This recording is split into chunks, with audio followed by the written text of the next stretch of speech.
The Life of Saint Sophia of Kiev, Abbess, Confessor, and New Martyr of the Catacomb Church. From the book Russia's Catacomb Saints, published by St. Herman of Alaska Brotherhood. Of inestimable spiritual value is the fearless stand for Christ's truth by the new martyrs of Russia, especially by their manful act of testifying where the truth was to be found at a time when many did not see this, the Josephite confessors of 1927, and thereafter historically preserved the savor of orthodoxy for generations to follow. Now that almost half a century has passed, history has shown that these stubborn rebels, the followers of Metropolitan Joseph of Petrograd, were absolutely correct, and their significance now shines forth as equal to that of the great confessors of orthodoxy in ancient times.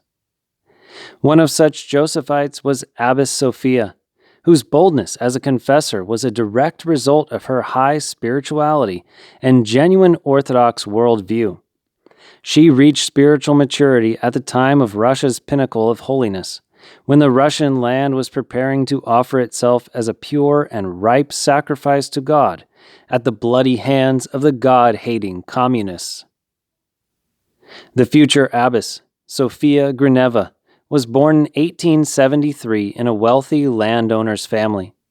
The Tula and Kaluga region, sanctified by Optina Monastery and its remarkable influence on all phases of religious life, was the countryside where the young Sophia received her upbringing and spiritual formation.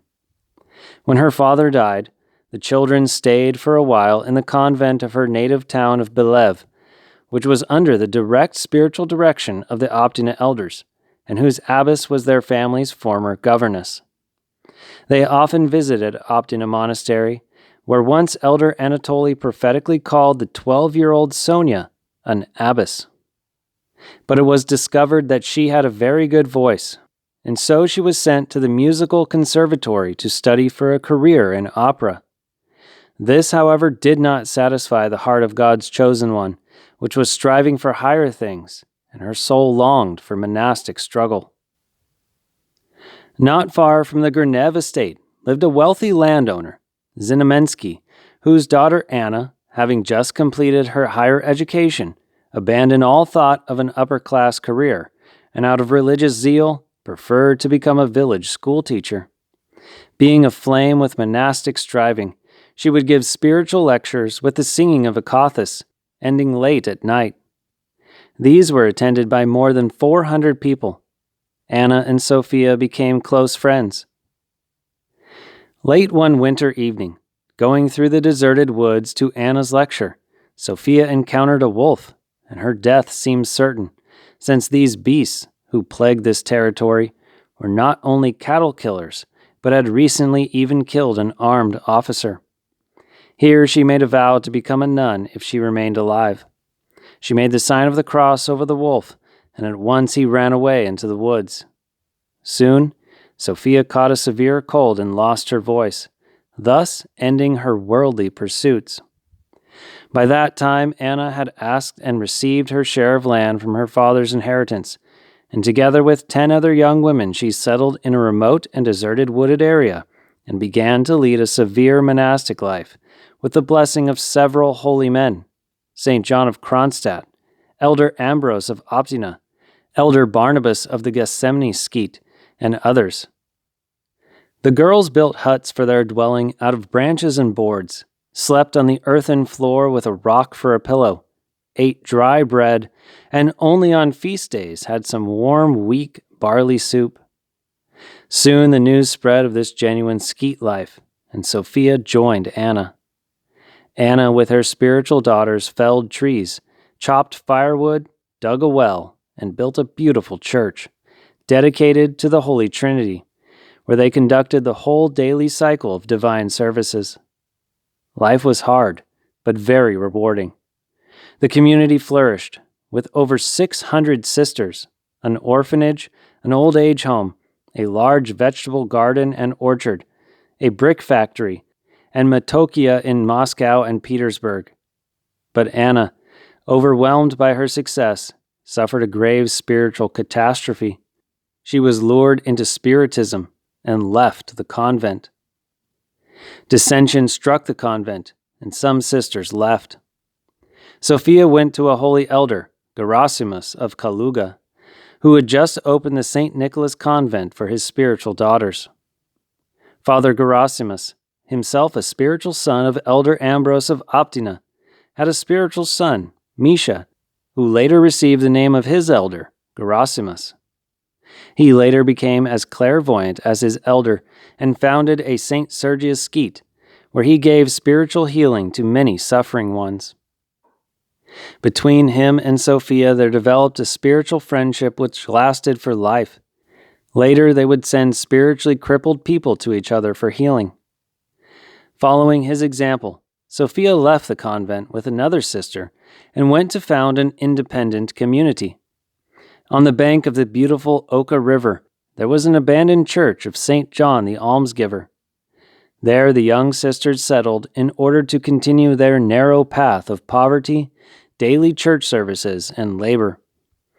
Their life inspired followers in a new community dedicated to the icon of the Most Holy Theotokos, comfort and consolation, grew rapidly and soon became a spring of spiritual enlightenment also for the workers of a local factory, who were mostly ex-convicts. When the church authorities noticed the gifts of Abbess Sophia, they made her head of one of the largest convents in Russia, that of the Protection of the Mother of God in Kiev, a post which she accepted in hope of being able to help financially her own convent, which was in need of funds. The city convent in Kiev was so large that it possessed a large city hospital in addition to other charitable institutions.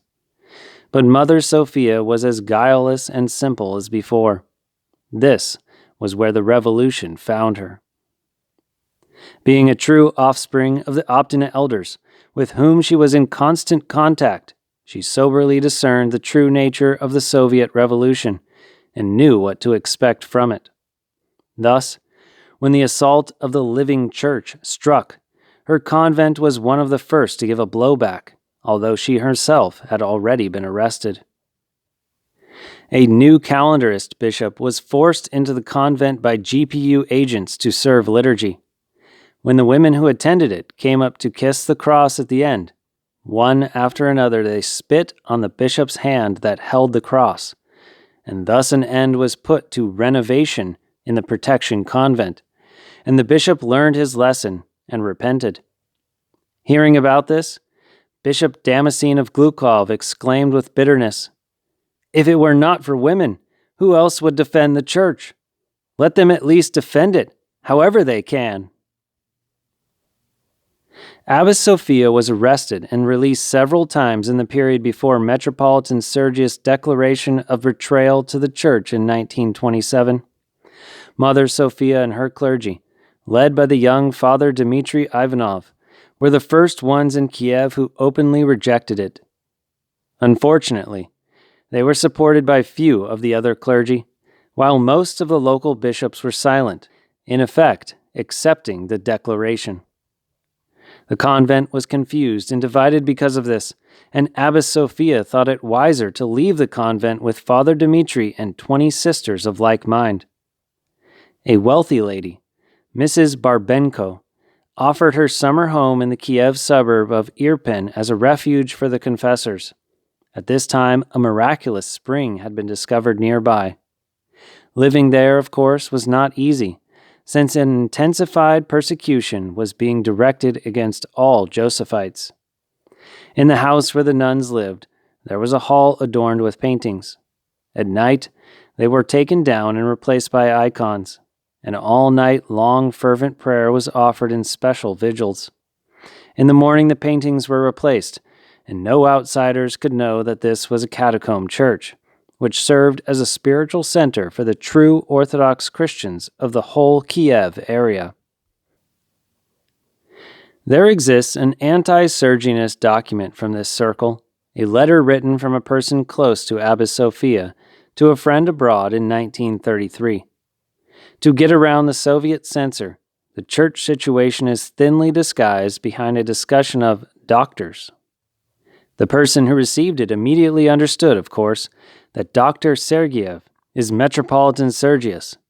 The old men Petrov and Kirillov are the elder hierarchs, Metropolitans Peter and Kirill, who refused to accept the declaration. The clinics and drugstores are churches, and treatment is Holy Communion and the other holy mysteries. Here is the document. None of our people have any contact with the doctors of Sergeyev, and we do not go to his clinics for treatment. He has acted completely illegally, since the old man, Dr. Petrov, only assigned him as his replacement for current business when he had to go away. But Sergeyev, without a consultation of all the doctors, took over the administration, which he directs in all matters. The old men Petrov and Kirillov do not recognize this administration, and both of them are in persecutions and sorrows. My husband was very upset with the activities of Dr. Sergeyev because all the zealots of true homeopathy, orthodoxy, are deprived of the possibility of treatment, since all the drugstores are in the hands of those who have taken over everything.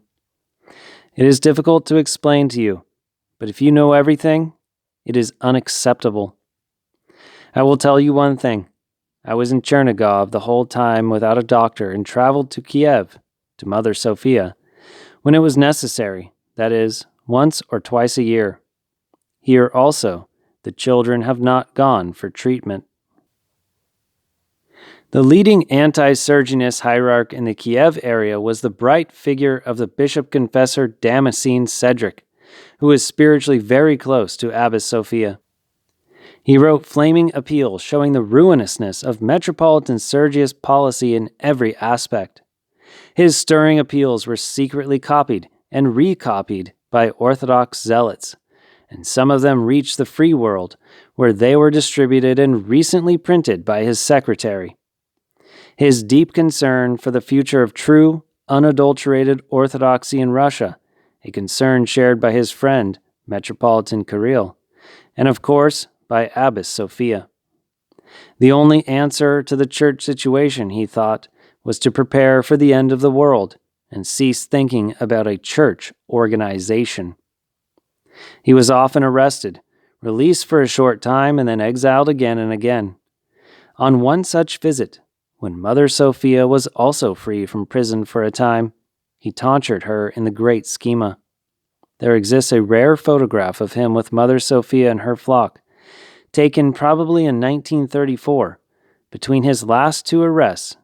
He is seated at center with Mother Sophia seated at his left. Abbess Sophia's priest, Father Dmitry Ivanov, was a true confessor. He suffered severely for his heroic stand for orthodoxy and his flaming sermons. He was in prison for a long time, then was released and arrested a second time, being severely beaten. Finally, after being tortured almost to death, he was sent in exile to the far north, to the city of Arkhangelsk. His wife managed to accompany him, but he was too weak even to stay on his feet. They came to Arkhangelsk, not knowing a soul in the city. Father Dmitry fell down in the middle of the street and just lay there, unable to move. A Jewish doctor who was passing by took him to his home and cared for him, and in his arms, Father Dmitry gave up his soul to God. His wife later told about this. All the members of the Irpin community were likewise arrested one day and exiled to an island in the Kamchatka area in the Far East, where they were placed in a collective farm that raised reindeer. Mrs. Babenko, who became a nun, sent word from there, but then was never heard of again. Thus the Irpin haven of true orthodoxy came to an end. Abbess Sophia was arrested before the rest of the community, and thus she was not sent with the other sisters to the Far East, but was thrown from one prison to another, mostly in European Russia. Her sisters here and there managed to keep watch over her, until finally, as a result of the inhuman prison conditions, she contracted asthma and other serious ailments, and she was released to die. But even while in prison, she was not harmless for the God-hating Soviets. Judging from an earlier encounter she had with one convinced atheist, she must have challenged the beliefs and prejudices of materialists in the prisons, shattering to pieces their philosophical inconsistencies and thus bringing their souls to God. Once, before the Revolution, a lady who knew Abbess Sophia's deeply rooted understanding of the Orthodox worldview implored her to influence her son, who was a convinced atheist. This man, exceedingly brilliant and talented, was making an enviable career for himself in engineering, and would not yield to anyone's persuasion. Mother Sophia talked to him about religion, but he resisted her words, although she did manage to talk him into going to Surov Monastery. She herself also went there at this time. The duel between the holy nun and the atheist was not an easy one, but by her holy prayers some miracle took place, which shook the engineer to the depths.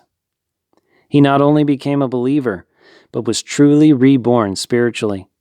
His former life disgusted him completely, and he could not endure to continue it. He left his job, abandoned everything he had, put on simple peasant's clothing, and set out on foot for Solovki Monastery. The former atheist became a pilgrim with the prayer of Jesus on his lips. The last morning in the much-suffering life of Abbess Sophia arrived when she was amidst her spiritual daughters, on a collective farm near Serpukhov, which was a catacomb convent. She was in a state of absolute exhaustion, not having partaken of any food for several days. After morning prayers, when her room had been put in order, Mother Sophia asked to be left alone, and then began to read her favorite book, the Gospel, when the sisters heard her coughing and gasping for air. The agony lasted for 3 hours, but she was fully conscious and her eyes were clear. Then she turned her gaze to an icon, closed her eyes for the last time, and departed to the Lord. That was on March 22nd/April 4th, 1941. Before my mind's eye, one picture will remain forever. Abbess Sophia is sitting on a sofa. On the floor, like a Turk, sits the young Father Dmitry Ivanov. They are happy. They joke and laugh. She is talking about the guilelessness of children, her orphans. But in spite of such a happy mood, they well know that the communist tomorrow will not spare them, and that they must be ready for everything. But their faith in God does not allow them to fall into despair, and that is why they are so joyful and happy. Blessed are the pure in heart, for they shall see God. Amen. Holy Mother Sophia, pray to God for us.